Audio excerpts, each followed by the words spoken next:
Hello Neha madam.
Hello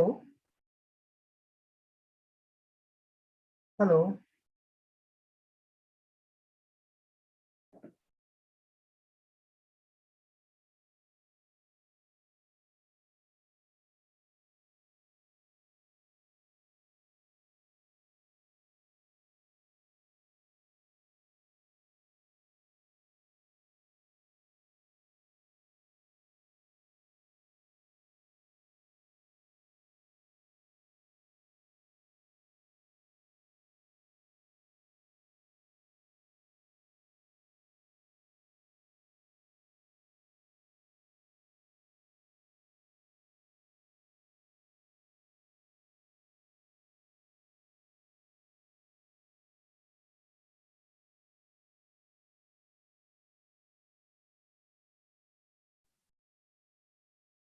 hello Neha madam.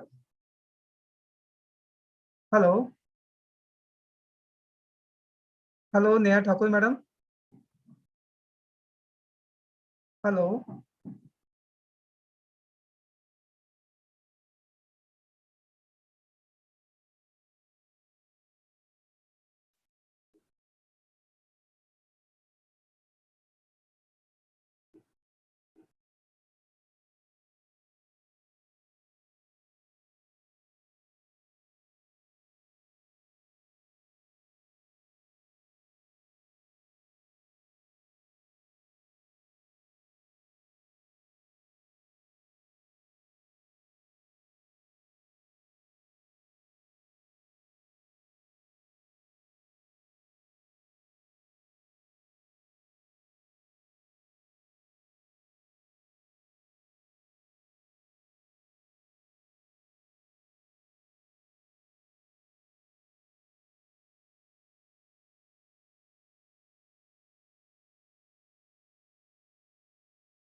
Doctor Maheshwari sir, good afternoon.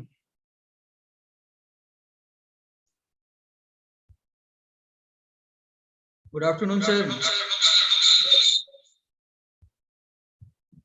So we are starting now, okay now? Whether my voice. So your voice is making echo type. Hello.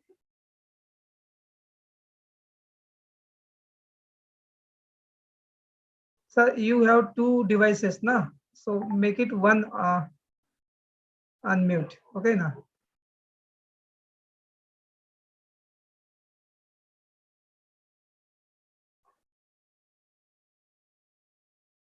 Hello, Neha madam. Hello.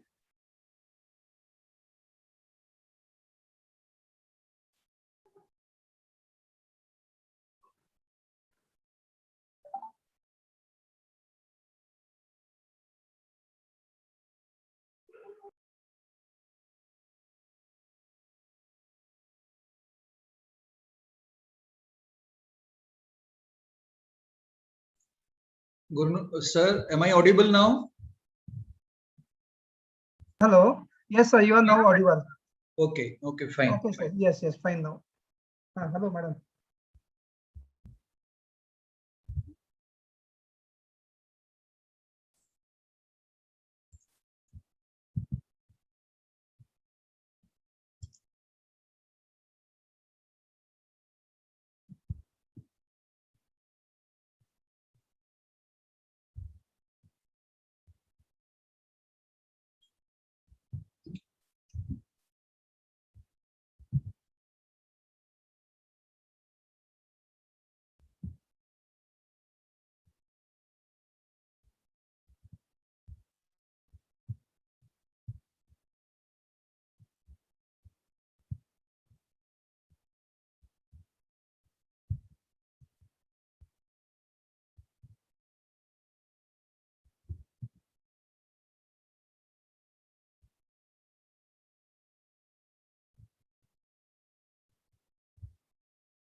Hello, Neha madam.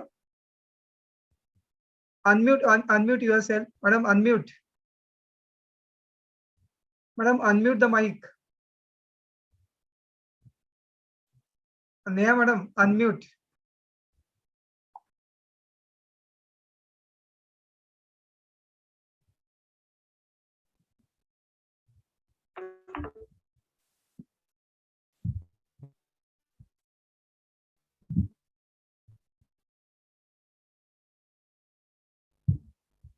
Hello, Neha madam. Unmute the mic.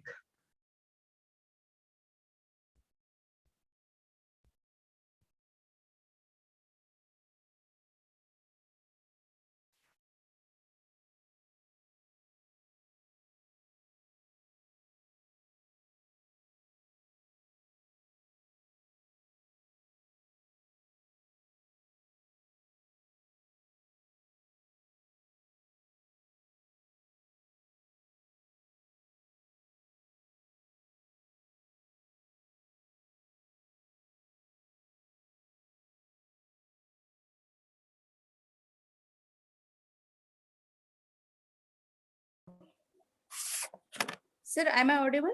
Yes, now. Okay, start now, madam. Yes. A very good afternoon to one and all present here. I am Miss Neha Thakur. First, pay my homage to late Shri Govindraoji Vanzari sir, founder president of Amar Seva Mandal. It's my proud privilege to welcome Honorable Dr. Suhasini Vanzari Madam, President of Amar Seva Mandal. Honorable MLC, Advocate Abhijit Vanzari sir, Secretary, Amar Seva Mandal. Honorable Dr. Smita Vanzari Madam, Treasurer, Amar Seva Mandal. Respected Dr. Prashant Brajmohan Maheshwari sir, Dean, Faculty of Science and Technology, Rashtrasant Tukdoji Maharaj, Nagpur University, Nagpur. Respected Dr. Sarita Rai Madam, Assistant Professor, Department of Chemistry, Dr. Hari Singh Gaur University, Sagar MP. I also welcome respected Dr. Dilip Badwaik sir, Principal, Kamla Nehru Mahavidyalaya, Nagpur.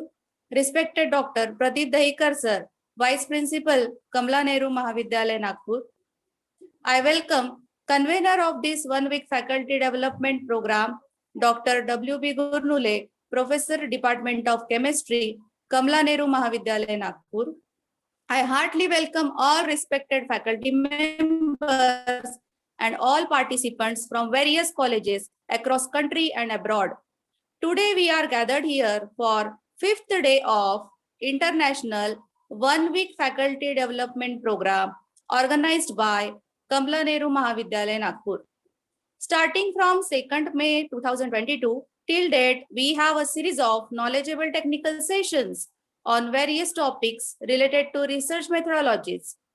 And today also we have two technical sessions.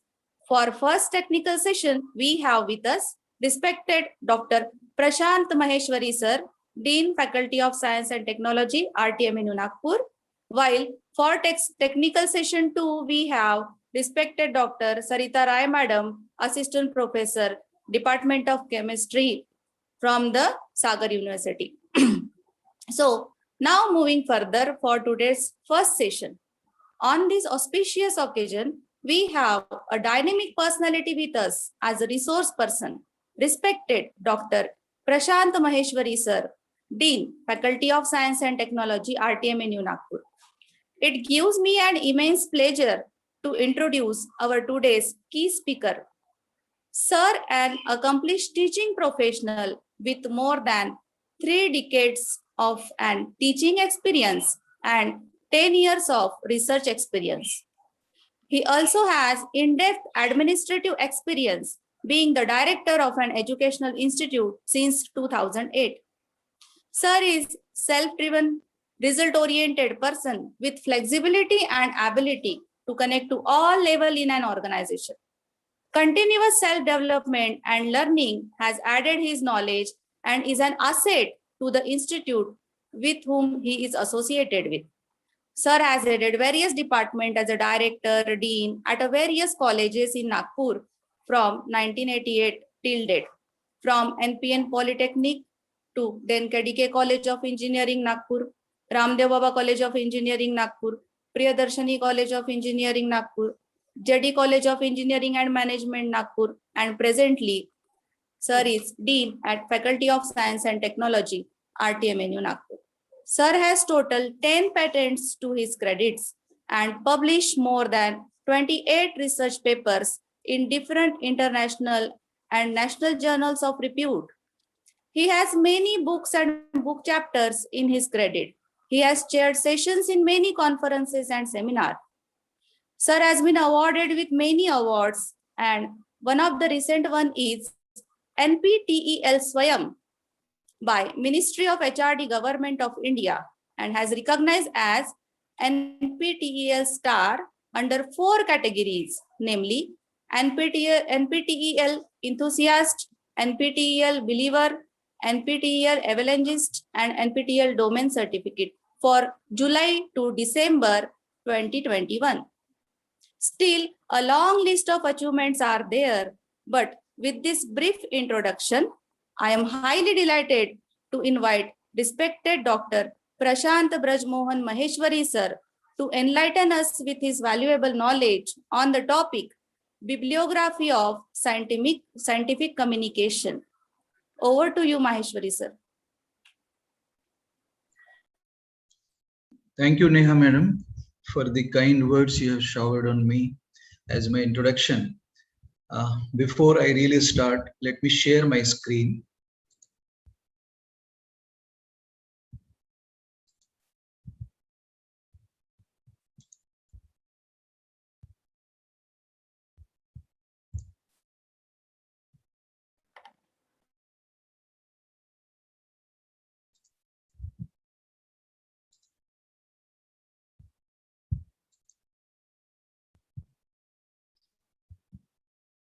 Okay. So, am I audible, madam? Yes, sir. Yes, sir. Yes, sir. Okay. The learned principal of Kamala Nehru College, Dr. Dilip Badwaik, the vice principal, Professor Pradeep Dahikar, a good friend of mine, Professor Vasudev Gurnule, the convener of this International Faculty Development Program on Research Methodology, Madam Sarita, who belongs to the Hari Singh Gaur Vishwavidyalaya, Sagar. I also happen to be from the district of Hoshangabad, and so I know better. Now it has become the central university. That time it was the only university in Madhya Pradesh to cater to the need of the students across. Dear participants, I salute you because you are present in this workshop, that is the Faculty Development Program and Research Methodology, in large number. And I really congratulate the organizing institute for this overwhelming response. My regards to the Honorable Popular Member of Legislative Council, Shri Abhijit Ji Vanjari, and the Member of Senate, and also the management of this college and Senate of the University of Nagpur, Mrs. Smita Vanjari. So the participants, my topic is the bibliography of scientific communication, and the background of taking this particular topic is when I was doing my research, I came across a lot of terms. The first thing which I came across was written in the direction of the doctoral research in the University of Nagpur, and I also did my second PhD from the conducted college, that is the Institute of Technology, University Institute of Technology, Rajiv Gandhi Pradyogiki Vishwavidyalaya, Madhya Pradesh, Bhopal. The condition was that I should have published before submitting my thesis or before the pre-defense oral presentation. I should have published 2 research papers which are indexed in Scopus. There was a big problem for me to understand what the Scopus is. Then I came across a lot of terms: impact factor, H index, I index, rather I10 index. Then whether the Scopus, Science Direct, Google Scholar, Web of Science, these are the publishing agencies, database agencies, or the journals. Then what is ISBN number? What is ISSN number? What is PISSN? What is EISSN? There were a lot of terminology which I was really struggling with that time, and so I decided that why I should not prepare an elaborate presentation which will focus on the fundamentals or basic terminology of research, and that's why I have given the title of this presentation as Bibliography of Scientific Communication. I'll be very brief as I was given the time 60 minutes, and I'll try to finish my presentation within 60 minutes. So we move ahead. The contents of my presentation are as displayed in the slide in front of you. And now I would like to talk about the research matrix, which probably Madam Sarita also will be talking on. See, we always are worried about whether my research paper will be published in a good journal, peer-reviewed journal, highly refereed journal, or the journal which has the very good site score. But mind well that it's not only your worry that your article should be presented in an index journal or a journal with high repute at the international research arena. It is also the worry of the journals that the best of the researchers in the world should present their research papers in their journal under their publication, so that not only the value of their journal increases, but also the revenue which they generate out of the variety of the research papers which the researchers are used for their literature survey or for the purpose of the filing the patent, which is the highest innovative index. So the need is both way, and therefore the 2 terminologies come into picture under the research matrix. One is the author research matrix, that is the researcher's research matrix, and another is the journal research matrix. And what these research matrices are basically? The research matrix are to measure the performance of journal and also the researcher. And you must be aware that majority of the participants sitting here are aware of the term impact factor. Impact factor is something which comes under the research matrix of the journal. Okay, but gone are the days when only the impact factor was the parameter to judge the performance of a journal.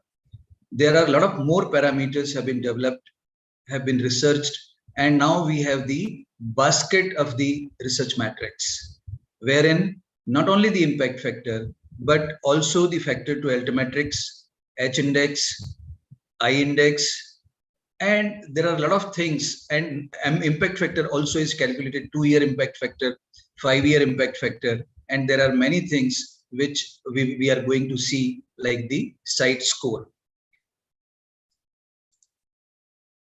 Why do we use research matrix? If you see that I use the research matrix to assert my value as a researcher, benchmark my career progress, and communicate more effectively into my community of the researchers. See, he is a man having 5,000 H index. Sometimes when you are deep into research and you are involved, you are known into the research community, then they do not know you by Prashant Maheshwari. They know you by how many research credentials do you have. Man with 3,000 H index, man with 5,000 I index, man with 7,000 G index. Like this, the people know us in the community.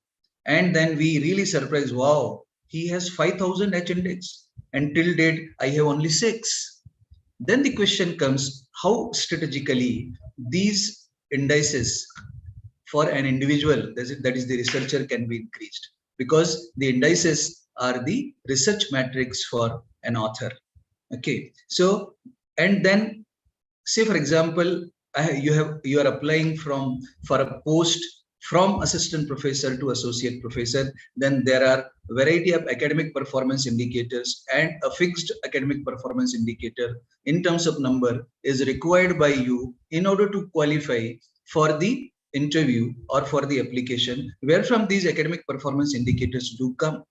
Apart from the other things, they do come from the research papers which you have published. But then research paper publication does not only suffice. Whether the research paper is published in Science Citation Index, Science Citation Index Expanded, or Emerging Source Science Citation Index, or Scopus Index research paper, or UGC Care List journals, even these things have the mark. Whether your research paper, research article is presented and published in the international conference proceedings, indexed by Scopus, Springer, or Web of Science, that also matters. But then how a researcher should prioritize to increase his academic performance indicator by having the same article. Many times a researcher does not know that what are the journals where his research article should be published, because his research article is of very high level, which has been derived from the very in-depth original contribution, maybe to the society or maybe to the world of researchers. Then it becomes a point of confusion that where should I publish my research paper? Then one researcher must know that how the research papers can be published in the indexed research papers, refereed research papers. Now the question comes, where should I find these journals? Where should I find the journals having the impact factor more than 2? Where should I find the research journals which are having the CITE score more than 2? This becomes the problem. So here in this presentation, I'm going to tell you as to how to find out the research journal. Sometimes I am sending a research paper into a clone journal. I do not know whether the journal is cloned. I do not know whether the journal is fraudulent. We keep on receiving the mail. I also received the mail wherein a publisher mentions that his research paper is indexed in the Scopus. But when I check the research paper, by going to the site of the Scopus, I find that journal is not at all there. So how to check whether the journal in which I'm sending my research paper is an original journal, is a reliable journal? That we need to find out, and that is all I'm going to put you before. And the research matrix really has an importance for the researchers, not only to the researchers, as I told you, is important for the journal editors also, to make their journal popular amongst the hardcore researchers who are making really original contribution to the arena, to the specialized field, and even for the librarians, in order to subscribe the journal in their library. The research matrix are really very, very important. And then the question comes, research matrix also tells us that how the citations can be analyzed, how the altmetrics can be seen, bibliometrics can be seen. So citation analysis is also an important area. Majority of the participants must be aware of what is citation. On the basis of citations, how do they get the indices like H, I, and G? So actually, right from starting the definition of the citation, the analysis of the citation, and how the indices are derived from the citation, and how strategically I can increase the number of citations which have been given to me by the database agencies, and how the citations are given by the different database agencies. For example, you may be having 100 citations by the Google Scholar, but the moment you see your profile in terms of citation into Web of Science, your citations reduce. The moment you see your citations into the Scopus, your citations are moderate between the Google Scholar and the Web of Science. So what is the methodology as to how these database agencies calculate the citations? A citation is a reference to a source. I'm writing a research article. While writing a research article, I do refer, even during the literature survey for my for preparing my title of the research or hypothesis, that time also I refer a lot of research articles and then sort out the research articles with the reference to my title or with the reference to the area wherein I want to carry out my research. So when I am writing a research article, while writing a research article, if I am referring a research paper of the same specialized area published by Professor Vasudev Gurnule, then I am required to cite his research paper into the references of my research article, which because I have enriched, my article is enriched by the research paper of Professor Vasudev Gurnule, and the moment I cite his research paper into my research article, and if my research article gets published, then Professor Vasudev Gurnule gets one citation. Okay, like this, because I cited his research paper as a source, as a reference to a source, and that is why he gets the citations. Then the citation database. Citation database records also include bibliographic content that identify a publication, article title, journal name, author, abstract. The moment Professor Vasudev Gurnule receives one citation and he gets the information through email, and if he checks the email, then he can find out that who is a person who has cited my journal, my research article, in which journal his article is published, and then what is the journal name, author, abstract, everything Professor Vasudev Gurnule will be able to see, because he got a citation through whom is his right to see. Why to use a citation database? To find more papers on a topic, to trace how an idea has been confirmed, applied, extended, or corrected in later publications, to see which other researchers are citing one's work or the work of one's lab mates. The moment you find that the article of Dr. Maheshwari is useful or in the same area of the work which person X is doing, then while citing my article, he finds out the various research papers which I have referred, which I have cited into my research article. That becomes his database also. The moment you go to my profile and check the research paper, which is my research paper by the X researcher, then he finds that Professor Maheshwari has got 100 citations to a research article which exactly belongs to my specialized area wherein I am carrying out the research. So at once, in a single stroke, he gets those 100 citations or those 100 researchers who have cited my article. So it becomes very easy for a researcher to get the literature, to get the kind of research articles, not only for the purpose of research literature survey, but also for the purpose of writing my next research article. The only thing is that you have to trace a person who is working in that area. Once you trace him, you can refer, you can find out his profile, You can check the research papers, you can check the number of citations he has received, H index, I index he has received, and then you can utilize all these things for your purpose, your doctoral research, your postdoctoral research, and your purpose for maybe filing a patent, publishing a patent, getting the patent granted, or for writing a new research article. See here, the Web of Science is a database. It is a multidisciplinary database for abstracts and citations, the oldest and the most frequently used. The owner of this Web of Science is Clarivate Analytics. Earlier it was Thomson Reuters. And then next is Scopus, multidisciplinary database for abstract and citation. The owner is Scopus, and Scopus is a product of Elsevier. Google Scholar, it is a search engine, searches for data in scientific source on the web. Here again, I have tried to make the narrower presentation with the information in the tabular format. That service provider of Web of Science, as I already told you, Clarivate Analytics, Scopus service provider, and the owner is Elsevier. Google Scholar is Google. Access for the Web of Science license is needed. If your library has subscribed it, then you can go and refer it as a faculty member or as a student or as a researcher. License is needed for the Scopus, but can access the author search. Then Google Scholar, it is free. Number of journals which are there in Web of Science are 13,100 nearly, and 20,556 if include ESCI. I'm going to tell you what is this ESCI. And Scopus has nearly 21,950 journals. And Google Scholar, we do not know. And this data which I'm giving you, it is almost a year old. Now, latest updation you can obtain from the by going to the respective websites.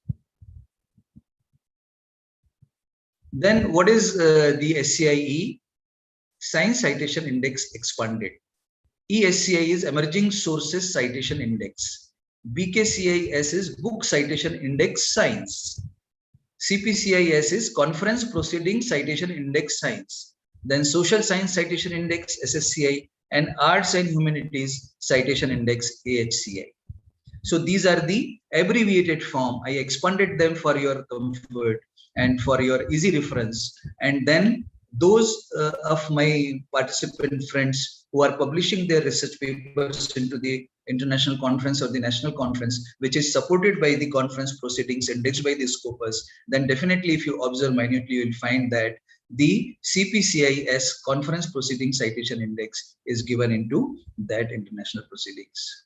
Let us come to the Web of Science. Here, from here, you can go to the Web of Science. The URL is mentioned at the bottom. With this URL, you can go to the Web of Science, and there, if you put a keyword that you want the journals, the number of journals which are published on solar energy, then you will find that the journals, the result has found that 282 results are there on solar energy. One of these results I have mentioned there. Madam Neha madam, Yes, madam, can you hear me? This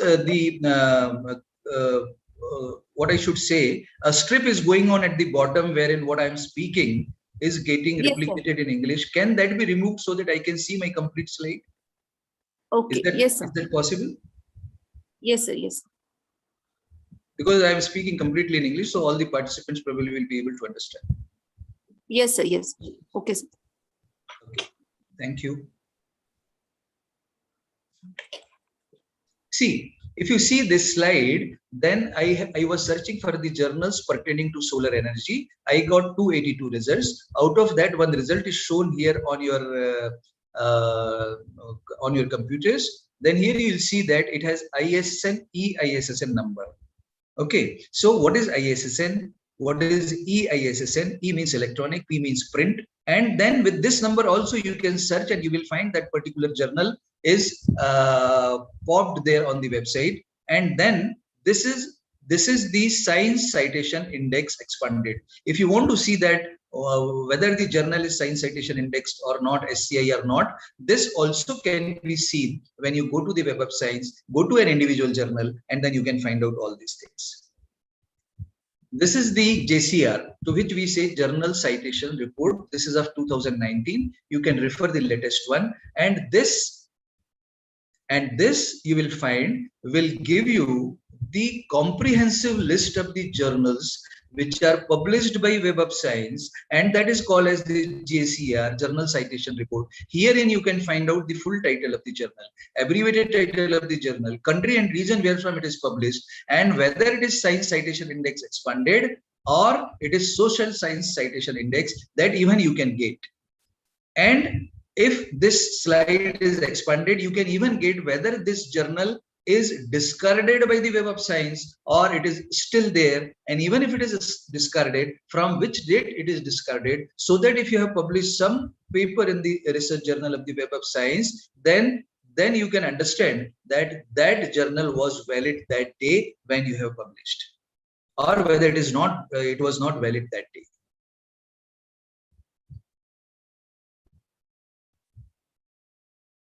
Somebody is playing with the screen. Okay, may not be interested in the presentation. So let us go to the Scopus. We have seen Web of Science. Now let us see the Scopus. At the bottom, you will find that I have given you the URL of the Scopus, and here you can go for the author search. Author search is free.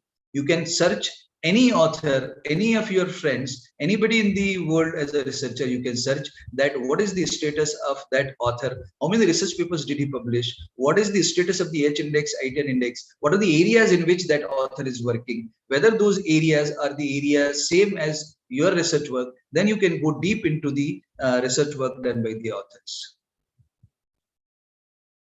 And this is what is, I have given the what I should say, the search keyword for the search, and then I got 225 results. The first result is the nature energy, and the second result is energy and environmental science. Probably I must have given the keyword as environment, and all these research papers are there. I'm showing you only the two research papers which can be accommodated on the slide. This is a screenshot, and this way, and this is the way you can find out the journals in Scopus also. Web of Science, I already told you, this is the Scopus. Now you can come here, the citation database. Here I would like to explain you something. I was wanting to search, because I am a mechanical engineer, I was wanting to search the journals which are published by, which are indexed in the Scopus in the area of heat transfer. See, the first journal which I got is, this is the International Journal of Heat and Mass Transfer. This has got the CITE score 8.2. I already told you that the CITE score is a journal matrix. Highest percentile is 96%. Then citations which has been received by this journal in 3 years, that is the period from 2016 to 2019, is 51,630. And these citations are received for how many articles? The next column, if you see, that is 6,297 articles were published in last 3 years, that is 2016 to 19, in the International Journal of Heat and Mass Transfer, indexed in Scopus, has got CITE score 8.2, citations 51,630, documents published in these 3 years 6,297, and percent cited is 82. Means 82% of the research articles which are published in this journal between the period 2016 to 19 are cited as the resource by other researchers. Okay, and if you see the next journal, that is the Experimental Heat Transfer, it has got the CITE score 3.9, and citations it has received very less compared to the first journal. It has received only 596, and the number of articles published are also less, and that may be the reason as to why this has got the less citations. Articles published in last 3 years, that is 16 to 19, is 151, and percent cited is 81. Maybe the citations are less, maybe the number of articles presented are less, but then the 81% of the research articles published in this Experimental Heat Transfer journal indexed in the Scopus are cited. Okay, so that is what is I wanted to tell you here. Now the question comes, how did we calculate the CITE score, or how did this database agency has calculated the CITE score as 8.2, which is the journal matrix, and we must always check in relation to the impact factor. We should check that what is the CITE score. Higher is the CITE score, more popular is the journal amongst the researchers of that area. or the number of readers of this research article, this research journal are more. So total number of citations are 51,630 divided by the total number of research articles published in that period, that is 6,297, and then the cite score comes as 8.2. Okay.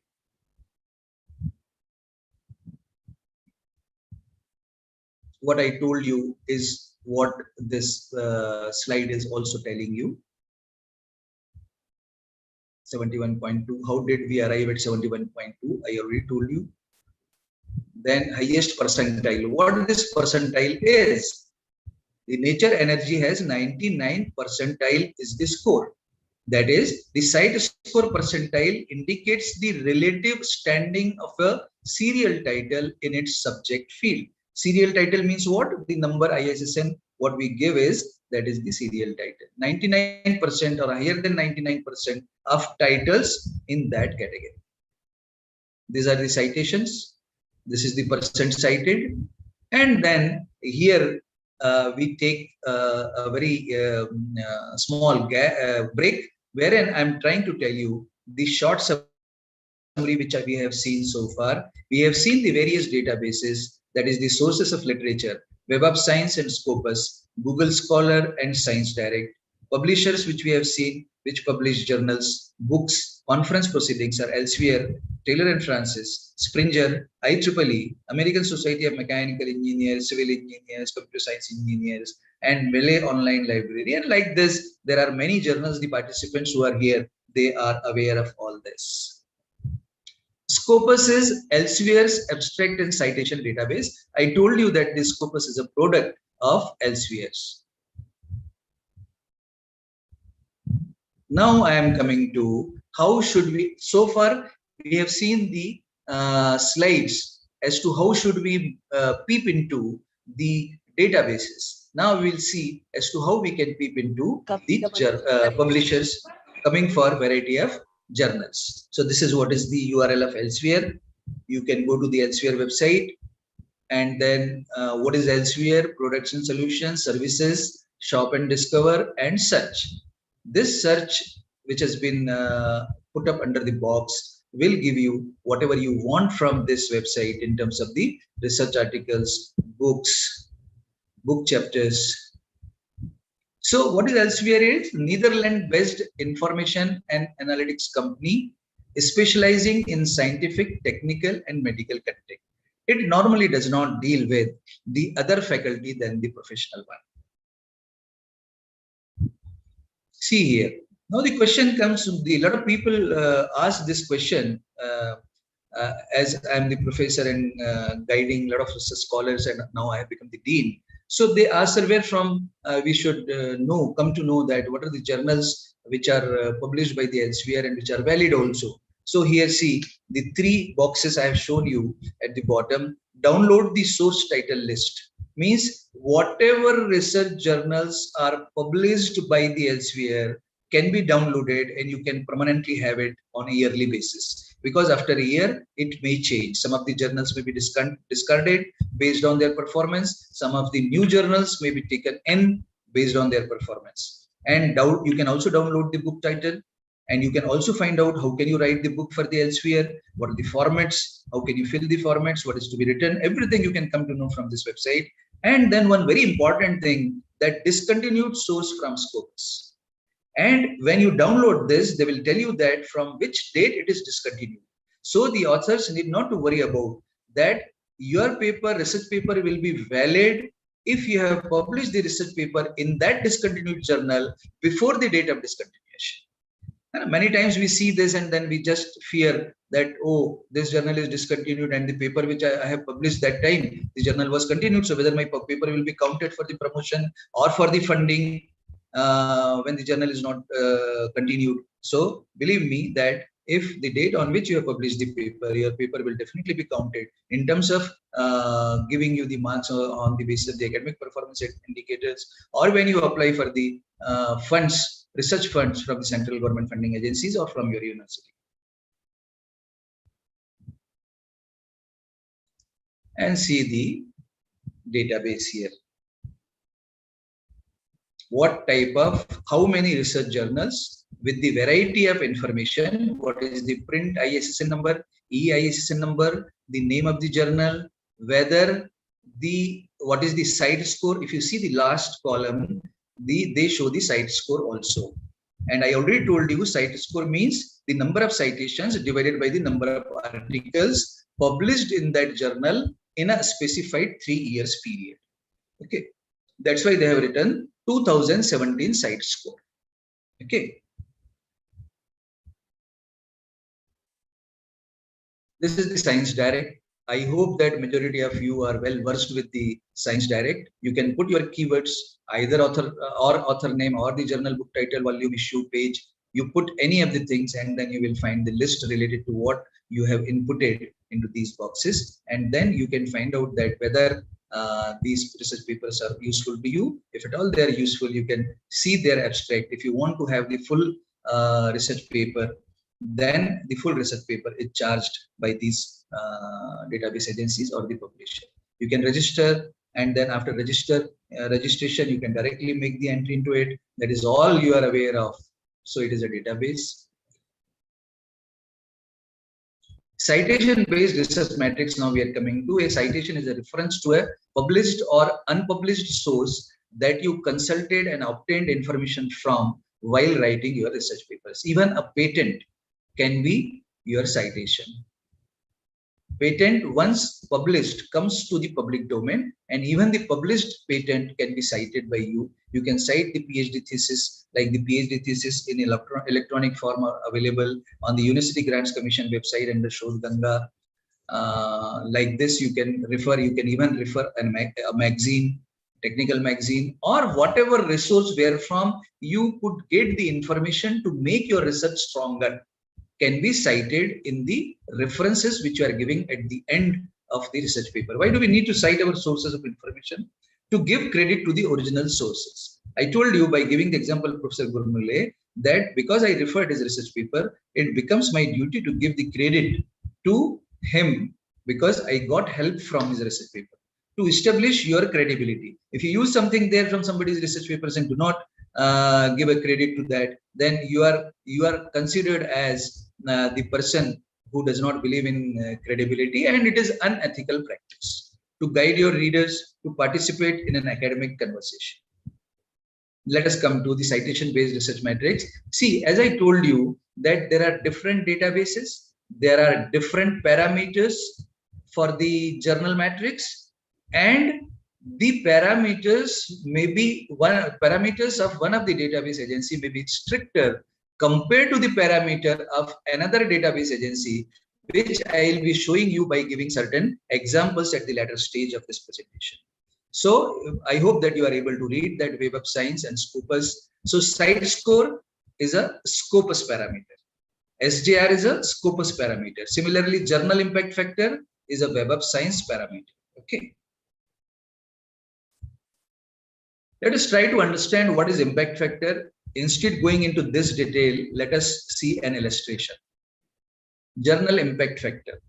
I am trying to find out the journal impact factor for a specific journal for the year 2020. When I want to find out the impact factor for the year 2020, I have to consider two previous years. So I am considering 2018 and 2019. So I see for that journal that in the year 2018, how many research articles were published, and those research articles were given how many citations. So you see that the first column, second column, citations for the 2018 are 846, and third column says these citations are received on 354 publications. So 846 if divided by 354 comes out to be the site score. Similarly, 2019. Now, how to calculate the impact factor? So the formula is Y is the year for which I am calculating the impact factor. Okay. And then if I am calculating the impact factor for the year 2020, then citations which the journal papers, which the journal has received in previous 2 years, that is Y minus 1 and Y minus 2, I am making the summation in the numerator as 846 plus 1130 number of citations. In the denominator, I have the summation of 354 plus 634, that is the publications or number of articles. So I am getting an impact factor of 2. Now the question comes, if I say that a journal has impact factor of 2 and a journal has impact factor of 1.5, what is the significance of this? Of course, the journal which is getting highest impact factor, that is the impact factor 2, is a better one, that we and you have the understanding. But then actually what does it signifies? So an impact factor of 2 means that on an average, the article published 1 or 2 years ago have been cited 2 times.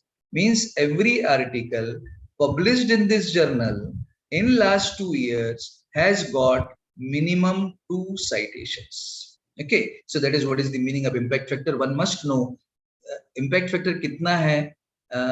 इसके साथ ये भी जरूरी है कि impact factor का मतलब क्या है. Okay. Here you will come to know that Web of Science considers only the research articles which are either the article or the review paper. It does not consider the book chapter. It does not consider any other form of the research work. It considers only article or review. Okay, that's why if the impact factor calculated with Web of Science methodology will be less compared to the calculation with reference to the Scopus or Google Scholar. Any item with any other document type is excluded from the denominator in case of Web of Science. So I'm trying to tell you, I'm trying to influence upon you that Web of Science is a stricter parameter based database agency. Likewise, you can calculate the 5-year journal impact factor.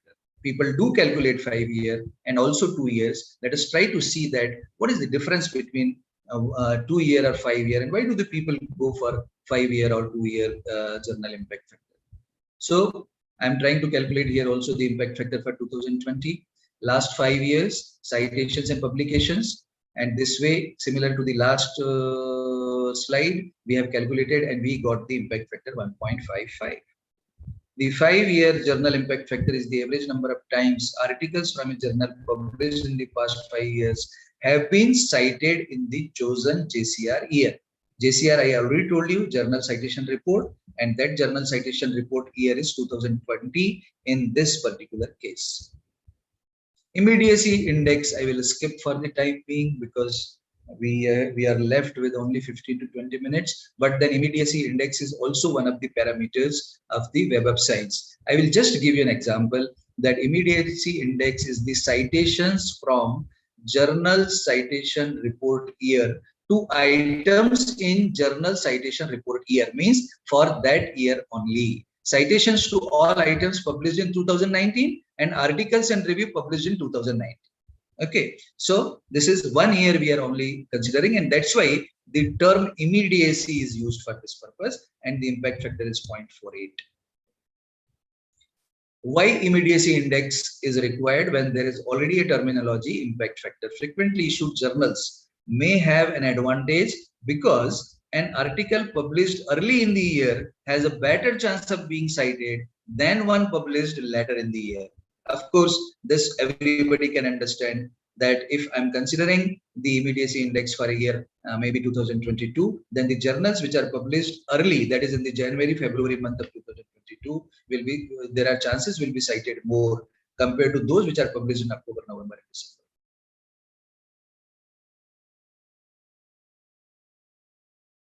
So cite score is similar to journal impact factor. I already gave you an explanation in case of Nature Energy Journal that the number of citations which research journal has received in the 3 years divided by the number of research articles which are published in that journal for the 3 years, whatever the number comes, which came for us 8.2, that is the cite score of the Nature Energy Journal.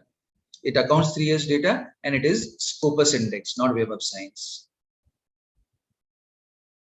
So this we have already seen, so there is no need because you understood the concept as to how the cite score is calculated, and we have calculated also for 2 journals in the earlier slides. Then looking to all these database agencies which are the international agency. So similarly, the national agency is there, which is Indian Citation Index. It is yet to become very popular. It will take some time.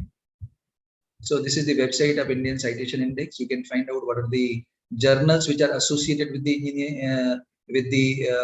Indian Citation Index in engineering, science, and technology. And all this list you can get for the other branches also. Now we are coming. This was so far what we discussed was the research matrix for the journal.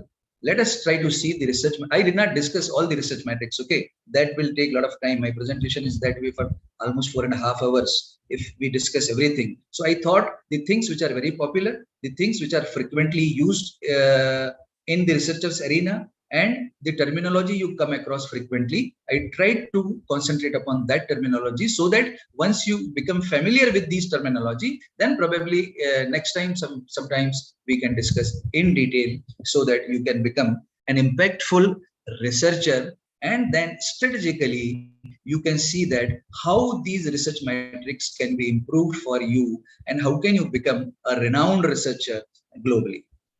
So in the author impact matrix, the most recognized author matrix is the H index. Other than this, there are two more index, I-10 index and G index. I will try to tell you the difference. H index is promulgated or invented by Hirsch, scientist Hirsch. He was in 2005 from the California University. It is based on the number of publications and the number of citations. Okay.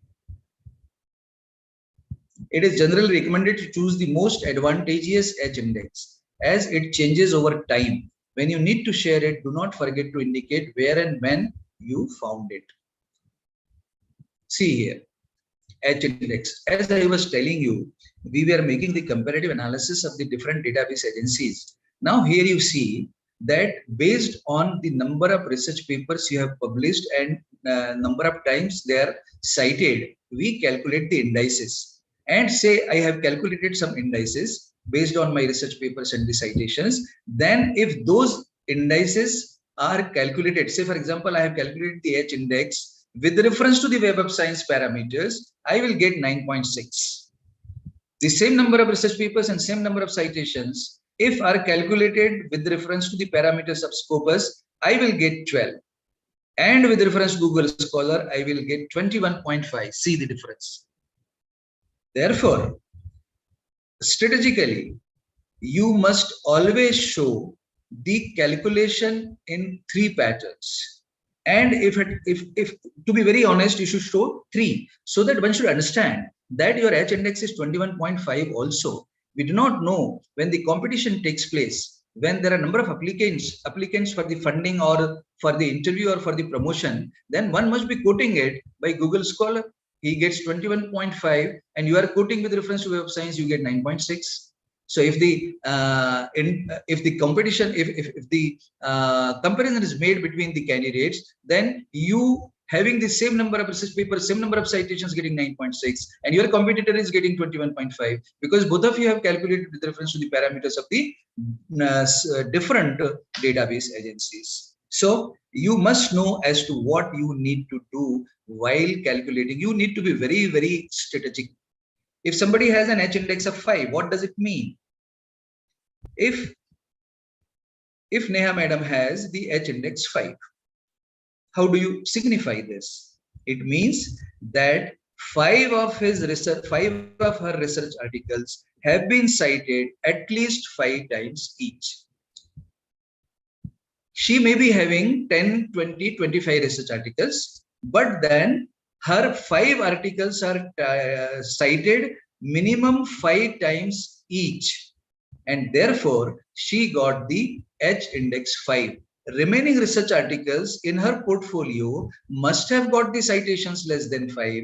That's why she did not get the H index more than 5. Okay. If I have the H index 10, it means my 10 research articles have been cited at least by 10 citations each.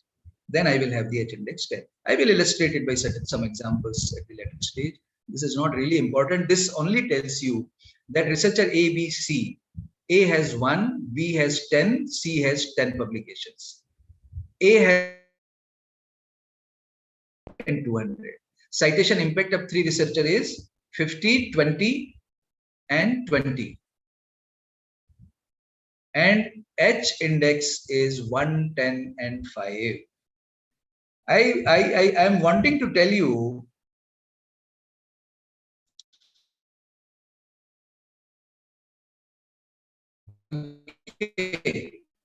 researcher B and C have published same publications, have got same citations, have got same citation impact, which has been calculated by dividing total of citations by total number of publications. But then B is getting H index 10 and C is getting H index 5. Whereas the citation impact of researcher A is highest out of 3, but is getting H index 1. Let us try to understand how does this happens with this example. There is a researcher having 10 research papers, okay, and every research paper has got the citations mentioned in the third column. What I do is, with reference to the descending order of citation, just a minute, my battery is getting low, so I will put the charger.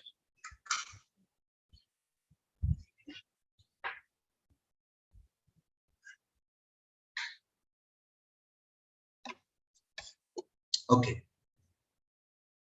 Okay, this is being done. Okay, so you by that time you see the another table. Okay, see this table. What I did is, in the ascending order, see here.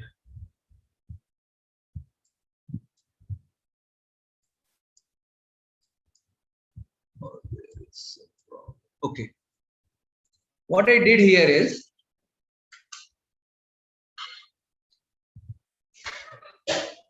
in the second table, if you see that, I have made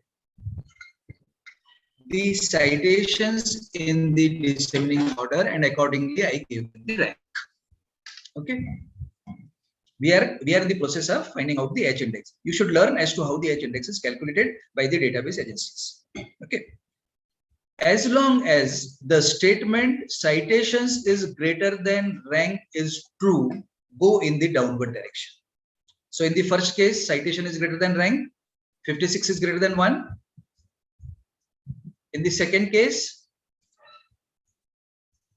42 is greater than 2, fine. 14 is greater than 3, fine. 12 is greater than 4, 10 is greater than 5, 9 is greater than 6, 5 is greater than 7. Here my statement does not hold good. My statement of citations greater than rank was holding good only when the 9 was greater than 6. That is the 6th rank, it was holding good. The moment I moved to the 7th rank, it was not holding good. Therefore, the H index will be 6. H index will be 6 because only till this rank of 6, the statement's number of citations more than rank was holding good. So this is another example as to how the citations vary, how the H index vary irrespective of your number of citations and your number of such papers. Can anybody from the participants, if are allowed to speak, tell me that if this researcher is to be given H index 7, what should he do? Or what should be the changes made in the table? Neha madam, have we allowed participants to speak? Sir, they can raise their hand, then we will unmute them. Okay, if at all somebody is raising hand, please ask him or Yes. her, otherwise I will proceed. Yes, sir.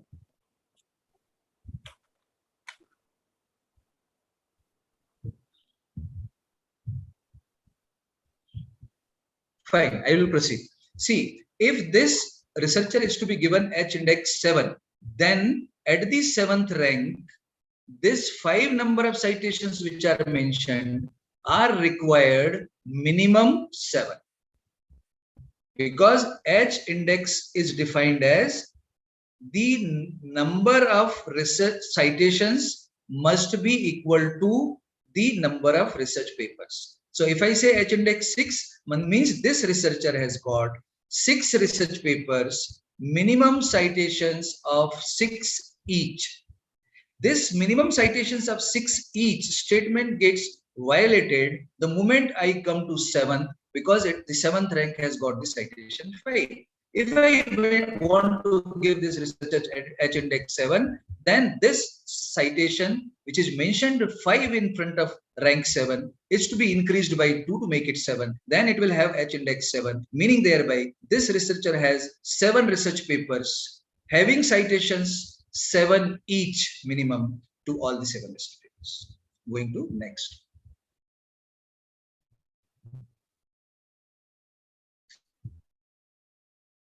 Now in this case, what will be the H index? Citation should be greater than rank. Rank 1, all right, 2, all right, 3, all right, 4, all right, 5, all right, 6, all right, 7, all right, 8, all right, 9. At rank 9, our statement fails, does not hold good. Hence, it should have the H index as 8. Because here, his 8 of the research papers are getting minimum 8 citations each. So it's like. Then we come to the I-10 index. I-10 index is very simple and straightforward. If I have an I-10 index 5, it means my 5 research papers are having 10 citations each minimum. Here the I-10 index will be 5. Why I-10 index is 5? Because the moment I move to the 6th rank, the 6th rank research paper does not have the citations 10. And the definition of the I-10 index is that it should have minimum citations 10. And this criteria of minimum citation 10 is fulfilled by 5 research papers only. And therefore, it has I-10 index 5. Can anybody tell me that in this case, what will be the H index? What will be the H index in this case?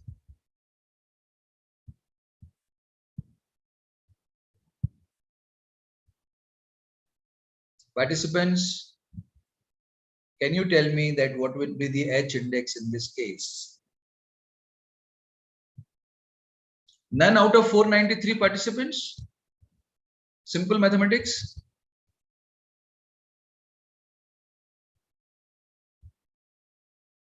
Okay, so H index here will be 6, because till 6th rank only the number of citations are greater than rank. The moment I go to 7, there I find that the number of citations are less than the rank. So that is I-10. In this case, tell me what will be the I-10 index? The research papers which are having minimum 10 citations each. See here, rank 8. Below rank 8, if I go, the number of citations are not 10. They are less by 6, only 4. So here the I-10 index will be 8. Can anybody tell me what will be the H index here? Number of citations greater than rank, up to what rank? So here H index will also be 8, because the number of citations are greater than the rank only up to the rank 8. The moment I go to rank 9, number of citations are 4, and which is not greater than the rank 9. So it will also have the H index 8. Then last 5 minutes I will take to tell you the G index. In G index, what I did is that instead 4 columns so far we were having, I made the 6 columns. So 5th column is the summation of citations, and the 7th column is the rank square. So the first research paper has got the 21 citation. So summation of C will be 21. Second research paper has got 15 citations. So summation of 21 plus 15, 36. Like this, the fifth column will have the summation of citations. Rank square means what? The rank 1 square is also 1, rank 2 square is 4, rank 3 square is 9. This way we have made the rank square. Now your statement, the G index statement is summation of citations should be greater than rank square. Summation of citation should be greater than rank square. Let us see the summation of citations in the fifth column and till what rank they are greater. So here we find that 21 is greater than 1, 36 is greater than 4, 47 is greater than 9, 56 greater than 16, 63 greater than 25, 68 greater than 36, 72 greater than 49, 75 greater than 64. 77 ninth rank is less than rank square, that is 81. Therefore, the G index will be 8. G index here will be. Which I want to tell you here is that if this table we calculate the H index, I-10 index and G index, then you will find that highest is the G index. Okay, so let us calculate the H index. आखिरी के दो column भूल जाइए, forget last two columns and calculate the H index here.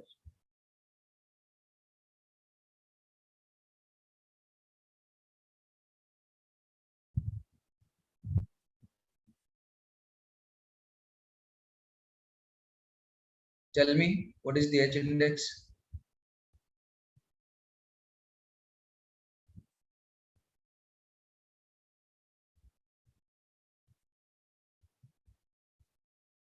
Anybody?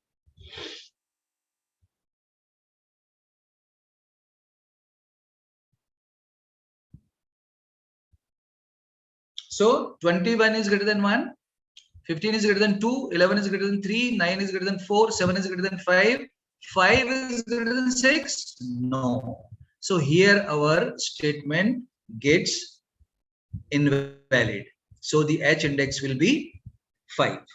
Here the H index will be 5 because till rank 5, number of citations are greater than rank.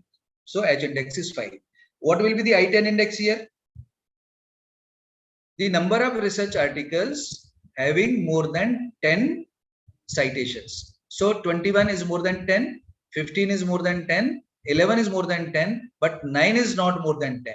So I-10 index is true up to rank 3. So I-10 index will be 3. Whereas G index is 8. Now by comparing these three indices, you need to be very strategic to see that if at all I have to mention the index, and if the organization did not mention whether you have to mention H index, I-10 index or G index, please mention all the three. Please mention all the three. And wherever you feel that your H index is at the lower side, how to improve that? In the first case, we have seen that at 7th rank, the citations were 5. If you strategically can work and see that those number of citations 5 can be increased by 2, becomes 7, then immediately your H index increases by 1. That is 7. 6 था, अब 7 हो जाएगा. Similarly, here also you can see here G index becomes 10, and this is what is the summary which we have discussed, which I told you intermediately also. Database agencies, publishers, and then the utility, Web of Science and Scopus, Citation Analysis and Literature Survey, Google Scholar, Citation Analysis and Literature Survey, Science Direct, Literature Survey, mostly elsewhere, Wiley Online Library, Literature Survey, Taylor and Francis, Literature Survey, Springer, Literature Survey. Okay. Literature Survey means it will also help you in writing your own research article. So with this, I am thankful to all the participants for the patient hearing. Absolutely pin drop silence. Nobody answered, nobody replied. And I'm at the same time also thankful to the learned principal, Dr. Badwai, Vice Principal, Dr. Dahikar, the convener, Professor Gurnule, Madam Neha, the management of Kamala Nehru Mahavidyalaya, who have given me an opportunity to be the speaker and considered me eligible to be the speaker for this international faculty development program on research methodology. With thanks to all of you, I close my talk. Thank you so much. Thank you, Over sir. to Neha. Thank you very Yes, sir. Thank you, sir. Very informative session, and we come to know about citation database, research matrices, various research journals and their utility, impact factors, then H index, G index, and how to calculate it, etc. Thank you so much, sir, for your valuable guidance in a very effective manner. Now, moving forward for question answer session. Participants are requested to ask their questions. You can put your questions in the chat box also. Please, participants, if you have any query, you can ask. You can put your question in the chat box also.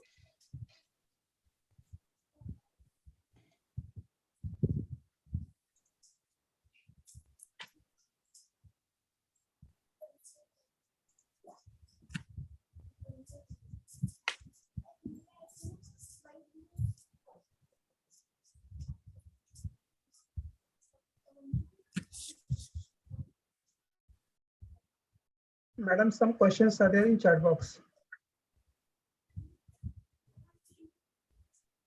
Yes, sir. Yes, sir. Sir, one question is there. Please explain calculation of G index. I already explained, madam, calculation of G index, and I Yes, not sir. only explained the Yes. calculation of G index, I have made the comparison of calculation of G index with H and I, and G index is the most beneficial index for the participants. Sir, And the another another one another question I am Yes. seeing, what is DOI? Yes. DOI is digital object identifier, which has been Yes. it has been given to every research paper. And if you mention the DOI anywhere, it is clickable. The moment you click it, your entire research paper will be seen there. So anybody can validate your research paper, whether it has been published in the proper journal or not, which you have mentioned in your resume or for the application of the funding. तो DOI को जैसे ही आप लिखते हैं, हम click करेंगे तो आपका research paper दिखता है. Sir, one question is there from Dr. Mukesh Kumar, which is having high impact factor, impact H index or G index. All right, then. Okay. All right. So, Yes, sir. Okay. Dr. Mukesh, I would like to tell you that most popularly used index is H index. So far, what I have seen is everybody talks about H index. But fortunately, when you have your profile on Google Scholar, they also calculate for you H index and I-10 index. So G index, so far I did not see anywhere. But I will suggest you that whenever you write your resume or whenever you send the application for any purpose, where from either you receive the research funding or you try to attract the interview panel or the research funding panel, or for any purpose wherein you want to show your strength, there you should calculate all the three types of indices. At least one who understands in the panel the I index, H index, and G index, he will definitely appreciate that the person knows how to calculate three types of indices, and then he has used the G index for his favor. Thank you, sir. Sir, one more question from Nadeem, sir. How we can search for international journals in the field of mass communication, where publication is comparatively easy? See, the mass communication, I really do not know, being a man from engineering, but then these Google Scholar is something where from you can search the mass communication journals. But then you need to identify the keywords. By just writing mass communication journals, you may not get the journals which are really specific to your interest. So if you want then specific keywords you need to input, and then by inputting the keyword, you can find out the number of journals, and it will be a later course of action to find out that which journals are the index journals, which journals really have the value in academic as well as research area. Sir, one more question from Shashwat, sir. It is, can we use same references for our different research papers? See, you should not. I will give you an example. You are writing a research paper, say for example, on the application of nanofluids for heat transfer. Okay. And this research article is dedicated to one small original contribution. And that original contribution will definitely have the specific type of research papers. Fine. Now you are writing another research article has some different original contribution, maybe related to the earlier research article. So you can always cite and repeat those research papers which are helping to you in this research article also. Nobody can stop you doing so. And you can also refer your earlier research article into the next research article of yours so that you also will get one citation. Means your own research article will provide you one citation. This way your H index and I10 index will improve.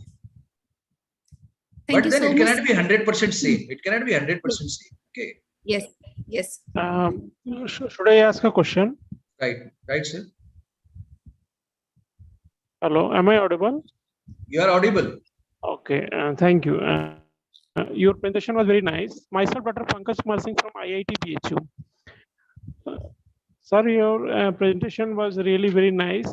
My question is that regarding the searching, when we search on the Google for the specific impact factor regarding the journal, this go on to change from year to year.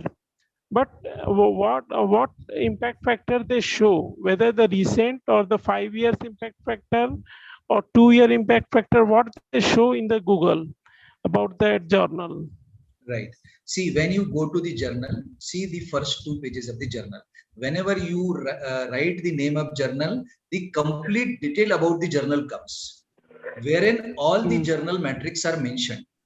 When मैंने आपको दिखाया था, in one slide I told you that site score 2017, meaning thereby that site score which was mentioned there was of 2017. And when I say 2017 means before that 3 years, that site score is from 2014 to 2017. Okay. Similarly, it is true with the impact factor. What year journal means the latest journal if you are searching, and if some impact factor is mentioned, they write there whether it is a 2-year impact factor or 5-year impact factor. This you will come to know only when you visit the journal first 2-3 pages. And this you cannot come to know by going to Google search and all that. The Google search only will show you the impact factor. Okay. So the impact factor for 2 years will generally be little higher than the impact factor of 5 years. Okay, because there is a broad base in 5 years, and similarly, आपने देखा होगा when I calculated immediacy index, it was 0.48. When I calculated 2 years impact factor, it was 2, and when I calculated 5 years impact factor, it was 1.55. This illustration itself speaks about the way this moves. Similarly, when I calculated H index, I index, and G index simultaneously for one researcher, you could see that the G index one is the highest. But sir, in the resume, when we are presenting our paper about the impact factor, which one to be considered? Because say for example, with impact factor. Your research paper was published in the year 2016. So you need to mention the impact factor of 2016. You are not eligible to mention the impact factor of 2020, which may be higher, which may be lower. Okay. Thank you, sir. Most welcome. Thank you, sir. Thank you so much, Maheshwari sir, for your guidance. Thank you once again. Thank you. Okay. Should I leave, madam? Sir, next session is starting just now. Session. Okay, I'll hear this session, please. Yes. Okay. Thank you so much. Okay, so after this informative session, now we are moving towards the next speaker for today's technical session. Respected Dr. Sarita Rai Madam, Assistant Professor, Department of Chemistry, Hari Singh Gaur University, Sagar, Madhya Pradesh. It's my privilege to introduce our guest speaker, Dr. Sarita Rai, presently working as an Assistant Professor in Department of Chemistry, Sagar University, MP. Ma'am has been awarded with Women Scientist Fellowship and also did her postdoctoral research in international and national universities such as University of Bourgogne, France, and IIT Delhi, etc. She has more than 10 years of teaching experience and 21 years of research experience. Ma'am has also awarded with Bronze Medal Award of Indian Association of Solid State Chemists and Allied Scientists, 1st July 2017. She has published more than 20 research papers in international and national journal of repute. She is also acting as a member of many scientific associations. She has been invited as a key speaker in a various conference, workshop, and seminar. With a very brief introduction, now we have a guest speaker with knowledge, skill, and experience. I invite Dr. Sarita Rai Madam for this technical session to throw light on the topic databases and research matrices. Over to you, Rai ma'am. Let me share my slide, ma'am. Thank you very much, Neha ma'am. Yes, ma'am. Yes.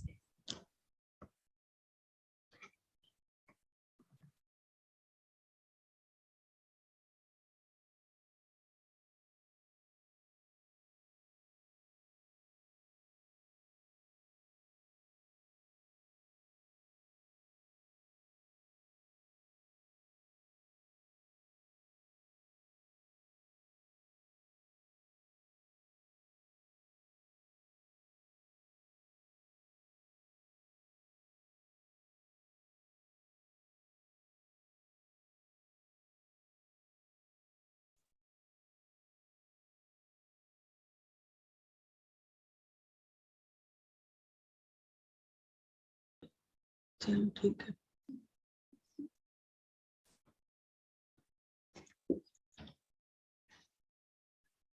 A very good afternoon to all of you. First of all, I would like to thank the organizing committee, Professor Gurnule and his team.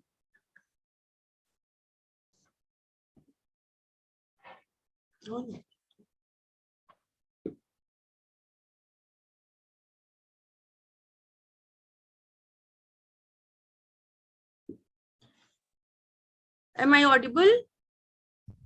Now, ma'am, you are audible. Yes. Okay.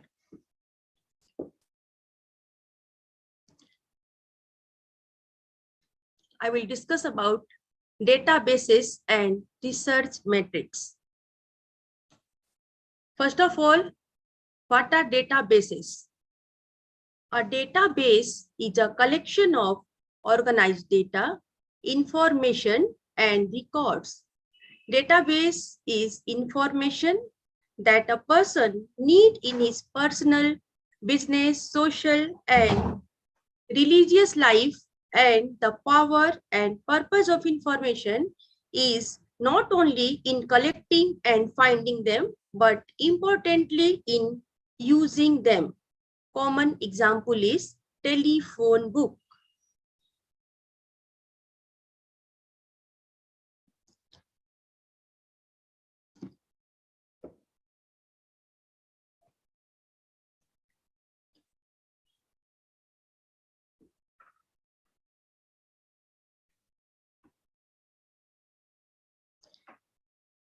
Now, what is EBSCO? It is an acronym for Elton B. Stephens Company, founded by Elton Brisson Stephens, according to Forbes magazine. EBSCO is one of the largest privately held companies in Alabama and one of the top 200 in the United States based on revenues and employee numbers. OCLC, Ohio College Library Center, which became the online computer library center.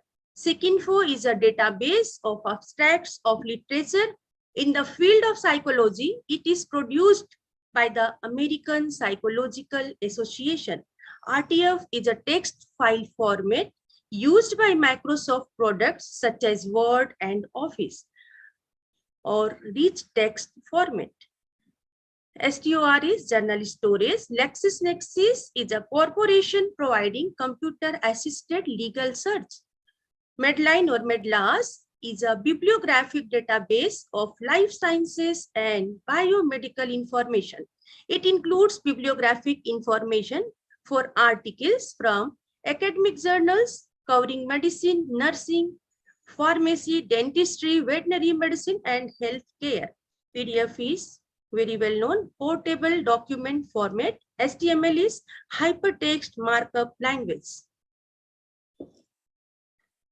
According to Odlis in 2012, defines database as a large regularly updated file of digitized information, bibliographic records, abstracts, full text documents, directory entries, images, and statistics, etc. related to a specific subject or field consisting of records of uniform format organized for easy and speedy method of search and retrieval and managed with the aid of database management systems. Content is created by the database producer. For example, the American Psychological Association, which usually publishes a print version and leases the content to one or more database vendors.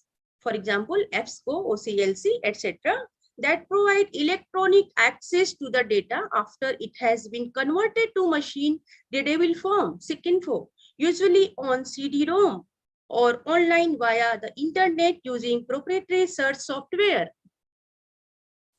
In online databases, contents are arranged in such a way that it can be easily searched and retried without the help of any intermediaries.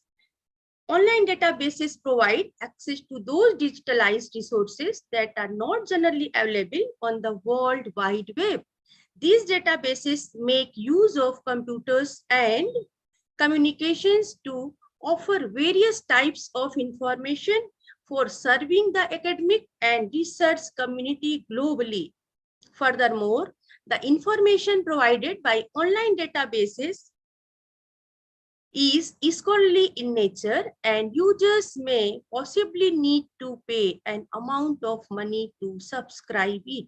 Each database varies from the other in terms of their features and functionality, types of documents, included coverage of contents, language and date of contents, searching capabilities, and interfaces.